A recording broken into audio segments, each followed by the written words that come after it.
Yo, what's cracking, everybody? It's your boy Rashad, one half of PNP, and today I'm here to break down why certain teams aren't getting comp picks. Yesterday it was announced about 13 teams were projected to get comp picks in the 2024 NFL Draft, leaving a lot of teams wondering, hey, why is my squad not getting a comp pick?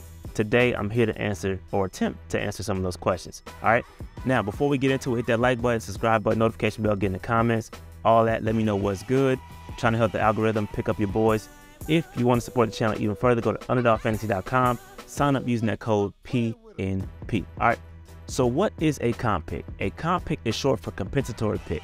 That's an extra pick awarded to an NFL team based on their net loss of free agents during the previous offseason. When a team loses more qualifying free agents than they gain, then they're eligible to receive a comp pick in the following year's draft. Okay, the key word in that is qualifying free agent. What is a qualifying free agent? A qualifying free agent is a player whose contract has expired. That's the key word. Expired, played to expiration, and they have signed with a team for a certain amount of money based on their salary, playing time, and postseason honors. Now, for example, I'm going to go with the Carolina Panthers because that's my squad.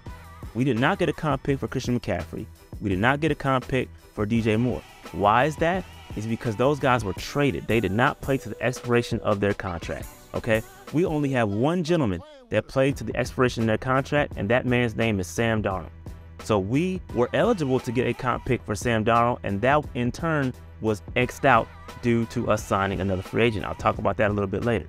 Now, how do comp picks work? The exact formula for determining a comp pick is a bit complicated, but in general, the better the lost free agent performs with their new team, the higher the comp pick the original team will receive. I think Over the Cap does a great job of attempting to break this down. I think they have a good grasp of how it works. It's really complicated, and it goes into formulas and all this other stuff, and I won't get into all that. Basically, the better the guy plays with the new team, the better the comp pick the team will receive, okay? Comp picks are then added to the 3rd through 7th rounds of the draft, and then the more comp picks you have, obviously the more opportunity you have to select players in the draft, okay? It's trying to incentivize people to or try to balance the playing field. That's what they're trying to do. So if you lose good players, they're trying to give you draft picks to help you get that talent back. That's basically the point of a comp pick. Now, in 2020, the NFL did attempt to expand the Rooney Rule, and they're trying to reward teams for developing minority talent on their coaching staffs and in the front offices. So for example, if the team has an assistant head coach, right? He gets promoted to a head coach to another team. Then the team where he was the assistant head coach would receive a comp pick. They're getting rewarded for developing that coaching talent. Same applies for a guy that was like a director of player personnel. If he was a director of player personnel for one team and he got promoted to GM for another team, the team that he was the director of player personnel for would receive a 3rd round comp pick. It only applies to general managers and head coaches. So going back to the Carolina Panthers, using us for an example again, we had Steve Wilks. Steve Wilks was hired as the defensive coordinator for the San Francisco 49ers. He was our DB coach before being promoted to our interim head coach, right? The rule number 1 as to why we did not get a comp pick is because you have to be under contract for at least 2 seasons with the previous team. So that's rule number 1 as to why we did not get a comp pick. The second reason as to why we didn't get a comp pick is because he did not get promoted to head coach. Now, if he hangs around with San Francisco for 2 years, then gets promoted to a head coach, then the 49ers will get a comp pick. They've been doing an excellent job of promoting that talent. So they've been doing a great job at that, okay? Now, let's look at a couple examples. I think the 49ers and the Carolina Panthers are great examples of how to play the comp pick game and how not to play the comp pick game. So let's take a quick look at the 49ers to kick it off.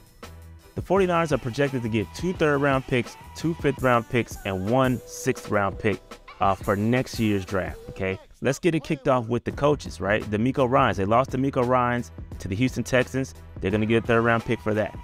Rand Carthen, got hired by the Tennessee Titans to be their general manager, okay?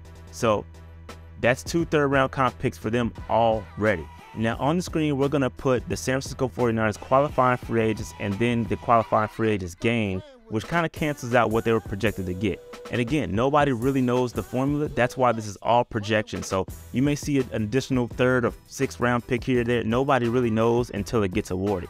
But this is just an example, okay? So they had 9 qualifying free agents, and then they gained 3 qualifying free agents. So you can see Jimmy Garoppolo was canceled out by Javon Hargrave. Amini Hugh was canceled out by Sam Darnold. Hassan Ridgeway was canceled out by Isaiah Oliver. Okay, now, again, it's really complicated, but I charge you to go to overthecap.com and read how those rankings and formulas and the rounds are applied, because they go into great depth. I won't get into it because it's really difficult to explain, but basically they were left with this. Okay, they're going to get comp picks for all of these guys potentially, and they're going to get some on top of that for the minority head coaches and GMs. Okay, so let's take a look at the Panthers real quick, because the Panthers are projected to get 0 comp picks. We had 1 qualifying free agent. That was going to be Sam Darnold. He was then canceled out by Hayden Hurst. But you can also see there were other guys that he would have got canceled out for. It really didn't matter. It would have been Sanders, Tuttle. It would have been any one of them. So that basically summarizes the comp pick situation. All right, it's very simple. I know it seems complicated, but it's not. It boils down to 2 things. Either your team is being very active in free agency, which is in turn canceling out your qualifying free agents, or your team is simply not allowing guys to play to the end of their deals and they're getting cut. There's a lot of teams giving out bad contracts, which does not allow a guy to become a qualifying free agent. That's really what it boils down to. However, if you have any questions, comments, concerns, get in the comments and I may have an answer. I don't know. I'll get in the comments, and if you have any questions, I'll answer them to the best of my ability. All right, now, like, subscribe, notification bell in the comments, all that stuff. I'm out. Like, stop playing with him. Like, stop playing with him.